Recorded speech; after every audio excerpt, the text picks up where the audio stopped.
Class 12 के प्यारे बच्चों, एक बार फिर से स्वागत है आपका स्टडी विद नदीम के नेक्स्ट लेक्चर में। तो इससे पहले तक की वीडियो में प्यारे बच्चों हमने क्वेश्चन नंबर 8 तक किया था एक्सरसाइज 7.9 का।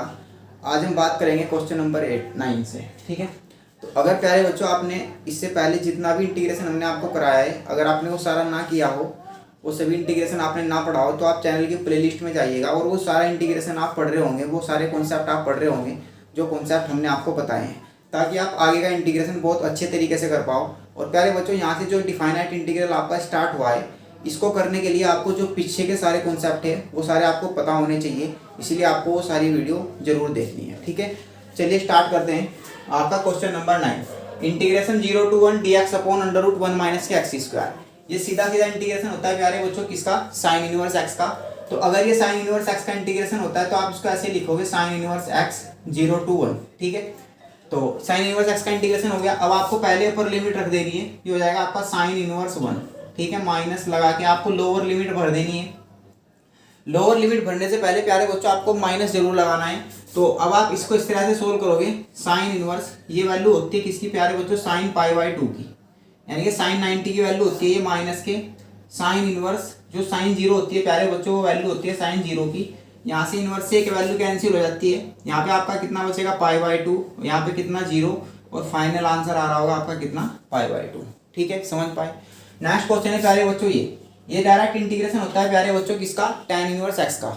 डिफरेंशियल होता है ना tan इनवर्स एक्स का, तो इंटीग्रेशन होगा वापस उल्टा, वापस इंटीग्रेशन होता है तो इंटीग्रेशन होगा tan इनवर्स एक्स का, और आपको बाहर लिमिट रख देंगे इस तरह से 0 to 1।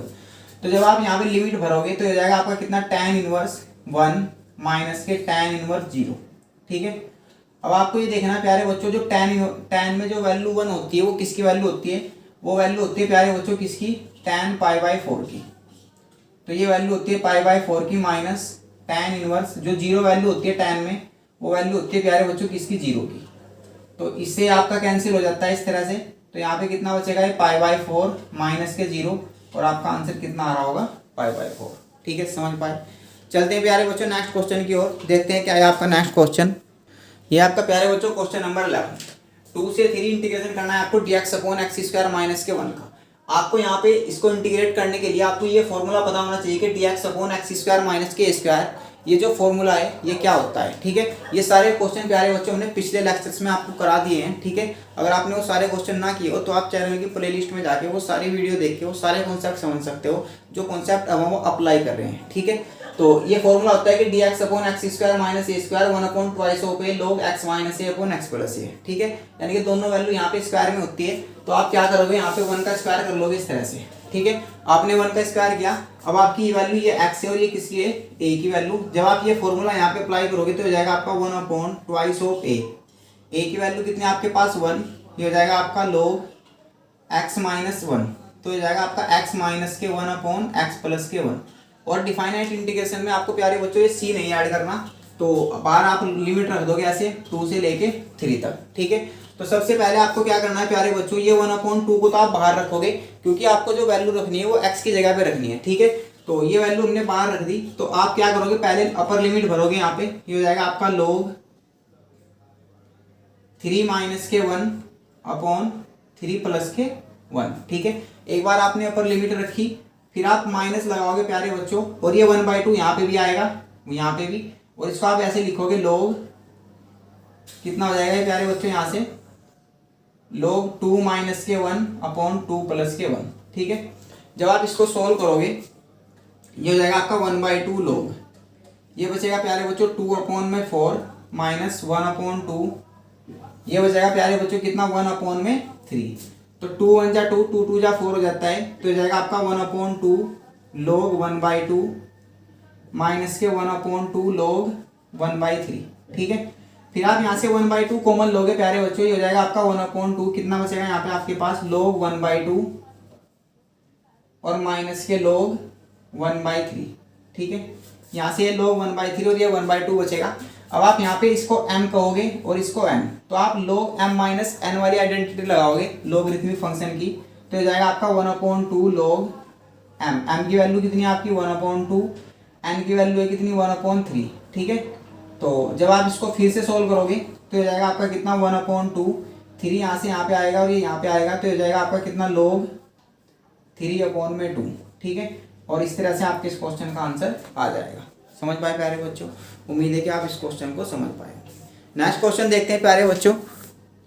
ये आपका question number 12, 0 to π/2 cos square x और dx। आपको इसको इंटीग्रेट करना है। तो आपको पता है कि sine square x, cos square x और tan स्क्वायर एक्स, अगर हमको ये फंक्शन कभी भी इंटीग्रेट करने हो तो उसके लिए हमें इनके कुछ फॉर्मूले होते हैं, वो ओपन करने होते हैं। तो कोस स्क्वायर एक्स का जो फॉर्मूला आता है वो होता है 1 + cos 2x/2। अगर आप ये आइडेंटिटी यहाँ पे ओपन नहीं करोगे तो प्यारे बच्चों कोस स्क्वायर एक्स का इंटीग्रेशन आप नहीं कर पाओगे। ठीक है, तो ये आइडेंटिटी हमने यहाँ पे ओपन की, तो इसको आप लिखोगे ऐसे 1 + cos 2x/2 इंटीग्रेशन 0 to π/2, और यहाँ पे कितना है dx। ये अपॉन का 2 आप बाहर रख दोगे इस तरह से, यहाँ पे बचेगा आपके पास कितना 0 to π/2 1 + cos 2x और dx। फिर आप कैसे करोगे, यहाँ से आप इंटीग्रेशन करोगे इसका प्यारे बच्चों। तो कैसे करते हैं इसका इंटीग्रेशन, जो 1 का इंटीग्रेशन होता है कितना होता है प्यारे बच्चों x। ठीक है, cos 2x का इंटीग्रेशन होता है sin 2x, cos x का sin x होता है, और x के साथ जो भी कोफिशिएंट होता है एंगल में, कोण में जो भी एंगल में कोफिशिएंट होता है वो आप कहाँ रखते हो, अपॉन में, और लिमिट भर दोगे आप 0 to π/2 इस तरह से। ठीक है, आप क्या करोगे 1/2 को तो आप बाहर रखोगे, पहले आप अपर लिमिट रखोगे तो हो जाएगा आपका π/2 प्लस sin 2 × π/2 अपॉन में कितना 2, माइनस लगाओगे आप और लोअर लिमिट रखोगे 0, तो 0 पे इसका रखोगे तो 0 हो जाएगा, फिर माइनस की यहाँ पे भी मल्टीप्लाई होगी तो माइनस के हो जाएगा आपका sin 2 × 0 अपॉन में कितना 2। ठीक है, फिर आप इसको सोल्व करोगे, ये हो जाएगा आपका 1/2, ये है आपका कितना π/2 प्लस यहाँ पे प्यारे बच्चों sin पाई बचेगा, और sin पाई की वैल्यू आपको पता है कितनी होती है 0, तो ये सारी वैल्यू 0 हो जाएगी, ये माइनस के 0, sin 0 0 होता है तो ये भी वैल्यू कितनी हो जाएगी 0। तो आपके पास कितना बचेगा प्यारे बच्चों 1/2 के आप मल्टीप्लाई करोगे तो आपका आंसर कितना आ रहा होगा π/4। ठीक है, समझ पाए प्यारे बच्चों? चलिए देखते हैं नेक्स्ट क्वेश्चन क्या है आपका। ये आपका प्यारे बच्चों क्वेश्चन नंबर 30। इसको इंटीग्रेट करने के लिए आपको टी मेथड यहाँ पे अप्लाई करना पड़ेगा। और टी मेथड, एक बात आपको ये ध्यान रखनी है प्यारे बच्चों, जिस क्वेश्चन में भी आपको लिमिट मिलेगी, लिमिट दी हुई होगी, अगर डिफाइनाइट इंटीग्रेशन का वो क्वेश्चन होगा, और अगर आप क्वेश्चन को टी मेथड में चेंज कर रहे हो तो आपकी लिमिट भी टी में ही चली जानी चाहिए। ठीक है, यानी कि जिस वेरिएबल में आपका क्वेश्चन आ जाएगा उसी वेरिएबल में आपकी लिमिट आ जानी चाहिए। यानी कि आप अगर क्वेश्चन को चेंज करते हो तो आपको लिमिट भी चेंज करनी पड़ती है। और किस तरह से उस लिमिट को चेंज करते हैं हम चलिए देखते हैं। यहाँ से पहले आप इस फंक्शन को इस तरह से लिखोगे कि आप अगर x² प्लस के 1 को आपने टी पुट किया तो इसका डिफरेंशियल होता है प्यारे बच्चों कितना 2x, 1 का डिफरेंशियल होता है 0, t का डिफरेंशियल करोगे आप dt अपॉन में dx, ये यहाँ से इधर आएगा तो इसको आप लिखोगे 2x dx = dt। आपको यहाँ से x dx की वैल्यू निकाल लेनी है प्यारे बच्चों, तो जो x dx की वैल्यू आएगी वो आ जाएगी आपकी कितनी dt अपॉन में 2।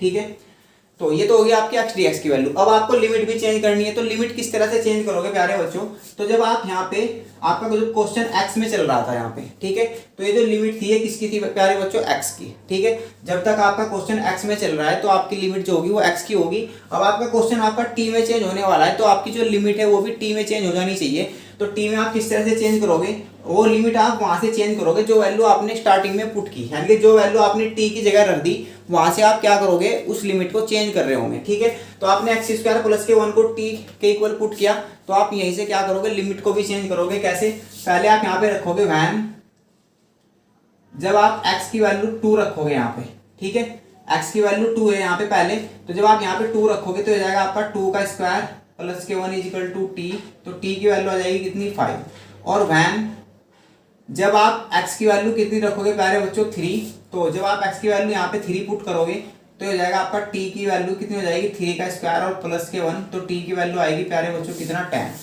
और आपकी जो लिमिट है वो अब कितनी बन जाएगी प्यारे बच्चों 5 से 10।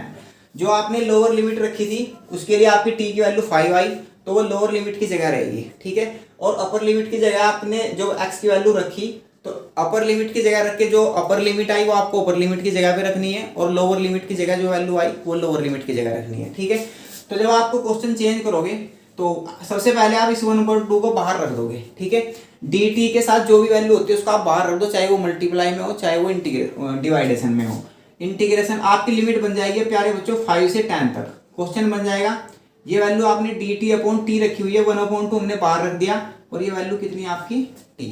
ठीक है, अपॉन की वैल्यू को हमने t पुट किया तो ये क्वेश्चन हो जाएगा प्यारे बच्चों 1/2, क्वेश्चन बनेगा log t। यानी कि इंटीग्रेशन होता है प्यारे बच्चों किसका, log t का। 5 से लेके 10 तक आपको लिमिट पुट कर देनी है। ये हो जाएगा आपका 1/2 log 10 माइनस के log 5, ठीक है। फिर आप इसको m कहोगे, इसको n कहोगे, तो ये log m minus log n वाली प्रॉपर्टी आप अप्लाई करोगे, ये हो जाएगा आपका 1/2 log 10 अपॉन में कितना 5, ठीक है। 5 2 जा 10 होता है प्यारे बच्चों, तो ये हो जाएगा आपका 1/2 log 2। इस तरह से आपके इस क्वेश्चन का आंसर आ जाएगा, ठीक है। अच्छा क्वेश्चन है प्यारे बच्चों। तो आपको याद रखना है कि क्वेश्चन को अगर आपने टी में चेंज किया तो आपको लिमिट को भी टी में चेंज करना है, ठीक है। अगर आप क्वेश्चन को टी में चेंज कर रहे हो और आपने लिमिट टी में चेंज नहीं की तो आपका क्वेश्चन का आंसर गलत हो जाएगा, ठीक है। आपका प्रोसेस ही गलत हो जाएगा, तो आपको याद रखना है ये बात। चलिए देखते हैं नेक्स्ट क्वेश्चन प्यारे बच्चों क्या है। प्यारे बच्चों ये आपका क्वेश्चन नंबर 14। तो किस तरह से करेंगे हम इसको, देखिएगा यहाँ से। सबसे पहले आप इसको ऐसे लिखोगे कि 2x के अपॉन में यहाँ पे आपने लिखा 5x² और प्लस के 1, ठीक है, dx। इसको आप अलग कर दो प्यारे बच्चों। प्लस इसी तरह से आप 0 to 1 यहाँ पे आप 3 अपॉन में कितना 5x² और प्लस के 1, इसको आप अलग से इंटीग्रेट करोगे, ठीक है। फिर आप इसको ऐसे करोगे प्यारे बच्चों, यहाँ पे देखिएगा, इसको आप यहाँ पे I1 पुट कर दो और इसको आपको I2 पुट कर देना है, ठीक है। और आपको ये वैल्यू I के इक्वल मान लेंगे तो आपका क्वेश्चन बन जाएगा प्यारे बच्चों I = I1 प्लस के I2, और इसको आप इक्वेशन नंबर फर्स्ट मान लोगे। ये क्वेश्चन हमने इसलिए इस तरह से कर लिया प्यारे बच्चों, इस तरह से हमने ये वैल्यू पुट कर ली ताकि आप क्वेश्चन I1 और I2 को अलग अलग सोल्व करो और आपके लिए आसान हो जाए, ठीक है। तो सबसे पहले हम I1 को सोल्व कर लेते हैं। तो जो I1 की वैल्यू है वो कितनी है, 0 to 1 2x अपॉन में 5x² प्लस के 1 और dx। जब आप इसको सोल्व करोगे प्यारे बच्चों तो यहाँ से आप क्या करो, पहले आप यहाँ पे 5 से आपने डिवाइड किया और 5 से आप यहाँ पे मल्टीप्लाई कर दो, तो ये जाएगा आपका कितना 10x अपॉन में कितना 5x² प्लस के 1 और dx, ठीक है। हमने इस तरह से इसको वैल्यू को पुट किया। हमने यहाँ पे 5 से मल्टीप्लाई किया और 5 से मल्टीप्लाई किया, 5 से डिवाइड किया, और जो जिस 5 से हमने डिवाइड किया उसको हमने बाहर रख दिया। ऐसा हमने इसलिए किया प्यारे बच्चों ताकि आप इसको जब t मान रहे होगे, जब आप इसको t पुट कर रहे होगे तो इसकी जो डिफरेंशियल होता है वो कितना होगा 10x, वो आपका ऊपर की तरफ आपको बना हुआ मिलेगा, ठीक है। इसलिए हमने ये किया। तो आप क्या करोगे, वैल्यू को यहाँ पे रखोगे, 5x² प्लस के 1 को आप t के इक्वल पुट करोगे तो इसका डिफरेंशियल होता है प्यारे बच्चों कितना 10x, 1 का डिफरेंशियल 0, ये हो जाएगा आपका dt अपॉन में dx। फिर आप इसको सोल्व करोगे, हो जाएगा प्यारे बच्चों कितना 10x dx = dt। यानी कि जहाँ पे भी आपकी 10x और dx वैल्यू है उसकी जगह तो आपको dt रख देना है। लेकिन हमने आपको बताया था कि अगर आपने क्वेश्चन को t में चेंज किया है आपने, तो आपको जो लिमिट है वो भी t में चेंज कर देनी है। तो t में किस तरह से चेंज करोगे, कहाँ से चेंज करोगे, जो वैल्यू आपने पुट की है t की वैल्यू, ठीक है, जो आपने x की जगह जो x वाला फंक्शन है उसको आपने जो t पुट किया है आपको वहीं से वैल्यू चेंज करनी है। कैसे कि यहाँ पे आप लिखोगे वैन, जब आप x की वैल्यू यहाँ पे 0 रखोगे, यहाँ पे जब आप x की वैल्यू 0 रखोगे तो t की वैल्यू कितनी आ जाएगी 5 × 0 प्लस के 1, और ये आएगी प्यारे बच्चों कितनी 1, ठीक है। और वैन जब आप कितनी रखोगे प्यारे बच्चों, x की वैल्यू यहाँ पे 1 रखोगे, तो जब आप x की वैल्यू 1 रखोगे तो t की वैल्यू कितनी आ जाएगी आपकी 5 × 1 और प्लस के 1, ये वैल्यू आ जाएगी आपकी कितनी 6, ठीक है। तो जो आपकी लिमिट बनेगी प्यारे बच्चों, अब लिमिट आपकी हो जाएगी कहाँ से कहाँ तक, 1 से लेके 6 तक। समझ पा रहे प्यारे बच्चों, सही से देख पा रहे हैं ना आप। हाँ चलिए, तो अब आपकी क्वेश्चन की जो लिमिट हो गई वो 1 से 6 हो गई। तो आप इस क्वेश्चन को अब सोल्व करोगे, यहाँ से देखिएगा, जब आप इसको सोल्व करोगे तो क्वेश्चन आपका 1/5 बाहर रहेगा। इसी तरह से ये जो लिमिट है आपकी, ये कितनी बन गई आपकी 1 से लेके 6 तक। और आपने क्या किया, जो आपका यहाँ पे 1/5 0 to 1 10x को आपने क्या पुट किया dt, और अपॉन की वैल्यू आपने क्या पुट कर दी t, ठीक है। तो इस तरह से आपका पूरा क्वेश्चन चेंज हो जाना है। तो इसके बाद आप यहाँ पे वैल्यू रखोगे, ये हो जाएगा आपका 1/5। ये इंटीग्रेशन होता है प्यारे बच्चों किसका, log t का, और आपको बाहर लिमिट रख देनी है किस तरह से 1 to 6। जब आप लिमिट इसको रखोगे, यहाँ पे लिमिट फिलअप करोगे इसमें, ये हो जाएगा log 6 माइनस के log 1, ठीक है। और जो log 1 होता है प्यारे बच्चों उसकी वैल्यू कितनी होती है 0। अगर log 1 की वैल्यू 0 होती है तो आपके पास कितना बचेगा 1/5 और log 6, यानी कि ये तो आपका वैल्यू आ गया किसका, I1 का। अब आपको सेम तरीके से I2 को सोल्व करना है। तो I2 की वैल्यू कितनी है आपके पास 0 to 1, 3 को आप बाहर रख दोगे यहाँ से, यहाँ पे आपके पास बचेगा dx अपॉन में 5x² और प्लस के 1। इसको सोल्व करने के लिए प्यारे बच्चों पहले आपको यहाँ से 5 निकालना है, ये कॉमन, तो ये हो जाएगा आपका कितना 3/5 0 to 1 dx अपॉन में ये हो जाएगा एक्स स्क्वायर प्लस के 1/5। ये प्यारे बच्चों आपको पता होगा हमने यहाँ से 5 कॉमन क्यों लिया, क्योंकि जब भी हम यहाँ पे एक फॉर्मूला होता है जो हम अभी अप्लाई करेंगे, ठीक है, एक्स स्क्वायर की जो टर्म होती है उसके साथ कुछ भी कोफिशिएंट ना रहना चाहिए, सिर्फ और सिर्फ 1 कोफिशिएंट होना चाहिए, ठीक है। तो उस 1 कोफिशिएंट को यहाँ पे बनाने के लिए हमने यहाँ से क्या किया, 5 को कॉमन लिया और इसको इस तरह से लिखा, ठीक है। अब आप कैसे करोगे, 1/2 इज इक्वल टू 3/5 0 to 1, ये हो जाएगा आपका dx अपॉन में एक्स स्क्वायर प्लस के 1/√5 का स्क्वायर, ठीक है। ये कितना हो जाएगा, एक्स स्क्वायर प्लस के 1/√5 का स्क्वायर। तो इसके बाद यहाँ पे जो आपका फॉर्मूला अप्लाई होगा प्यारे बच्चों वो कौन सा होगा, integration of dx upon x square plus के a स्क्वायर। कौन सा फॉर्मूला होता है ये प्यारे बच्चों, ये होता है आपका tan इनवर्स का 1/a tan inverse x upon a, ठीक है। ये फॉर्मूला आप यहाँ पे अप्लाई करोगे, ठीक है। तो I1 का वैल्यू हमने प्यारे बच्चों पूरा निकाल लिया, फाइंड आउट कर लिया। तो हम क्या करते हैं, यहाँ से ये वैल्यू यहाँ से रफ कर लेते हैं ताकि हम आगे का क्वेश्चन सोल्व कर पाएं। तो ये हो जाएगा आपका, यहाँ पे जब आप इस फॉर्मूले को ओपन करोगे हो जाएगा आपका 3/5 इंटू 1/a, a की जगह आपकी ये वैल्यू है और x की जगह आपकी ये वैल्यू है, तो हो जाएगा आपका 1/a। a की वैल्यू कितने प्यारे बच्चों, 1/√5 tan इनवर्स x की वैल्यू कितनी है प्यारे बच्चों यहाँ पे x ये, और a की वैल्यू कितनी है 1/√5, और फिर आपको यहाँ पे प्यारे बच्चों लिमिट रख देनी है कितनी, 0 to 1, ठीक है। जो आपकी यहाँ पे लिमिट दी हुई है 0 to 1। तो आप कैसे सोल्व करोगे, ये √5 आपको ऊपर की तरफ आएगा तो हो जाएगा 3/5 अपॉन में कितना 5। ये कितना हो जाएगा प्यारे बच्चों tan इनवर्स, पहले आप x की जगह कितना रखोगे 1, ये √5 ऊपर आ जाएगा, तो आप इसको इस तरह से लिख सकते हो कि √5 इंटू 1, ठीक है। माइनस लगा के आप लोअर लिमिट भरोगे tan इनवर्स, x की जगह जब आप 0 रखोगे तो ये पूरा प्यारे बच्चों कितना आएगा 0, और tan इनवर्स 0 पे जो 0 की वैल्यू होती है वो 0 ही होती है, तो आप इसको ऐसे लिखोगे 3/5 अपॉन में 5। ये हो जाएगा आपका कितना tan इनवर्स √5, और इसकी वैल्यू प्यारे बच्चों आएगी 0, तो ये बचेगा आपके पास 3/5 अपॉन में 5 और tan इनवर्स √5, ठीक है। अब आपको क्या करना है प्यारे बच्चों, आपको जो ये आपका वैल्यू है किसका I2 का, और ये वैल्यू था आपका किसका I1 का, ये वैल्यू आपको इक्वेशन नंबर फर्स्ट में रख देनी है, ठीक है। यानी कि value of I1 and I2 put in equation first. तो जब आप ये वैल्यू इक्वेशन नंबर फर्स्ट में रखोगे तो आपका जो आंसर आ रहा होगा, I1 का वैल्यू कितना है प्यारे बच्चों 1/5 log 6 प्लस इसका वैल्यू I2 का कितना है 3/5 अपॉन में 5 tan इनवर्स √5। आप क्या कर सकते हो प्यारे बच्चों, यहाँ से 1/5 को कॉमन निकाल सकते हो, ठीक है, बाकी आप कुछ नहीं कर सकते। और तो इस तरह से आपके इस क्वेश्चन का आंसर आ जाएगा। बहुत अच्छा क्वेश्चन था प्यारे बच्चों ये। तो आज के लेक्चर में इतना ही प्यारे बच्चों, मिलते हैं फिर अगले लेक्चर में आपको एक नए वीडियो के साथ और नए से कॉन्सेप्ट के साथ। तो तब तक के लिए आप इसको करिएगा प्यारे बच्चों, और अगर आपको ये वीडियो बहुत अच्छी लगी हो तो आप चैनल को सब्सक्राइब कीजिएगा और वीडियो को लाइक कीजिएगा। Thank you.